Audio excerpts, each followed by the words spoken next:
यार कितना बड़ी दुख की बात है।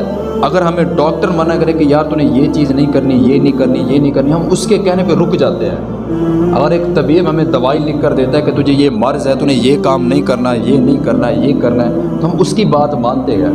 तो यार वो जो आसमानों पर रब बैठा हुआ है, उसने जो हमें काफ़ी सारे कामों से मना किया है, तो उनसे हम क्यों नहीं रुकते? उनसे हम क्यों नहीं रुकते? तो यार दुनिया का तबीब हमें जो बात कर रहा है वो हमें समझ में आ रही है, क्योंकि वो हमारे फ़ायदे की बात है। उसमें हमें जनाब उसमें हमें छूट मिल रही है, रिलीफ मिल रहा है। तो अल्लाह रब्बुल इज़्ज़त की बारगाह में हमें आना जो ना आज दुश्वार लगता है। ये एक सजदा जिसे तो गिरा समझता है, हज़ार सजदों से आदमी को देता है निजात।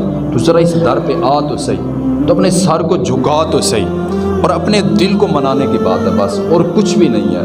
सारी बात सिर्फ यहाँ खड़ी हुई है कि अपने दिल को मना ले कि तेरा दिल क्या कह रहा है।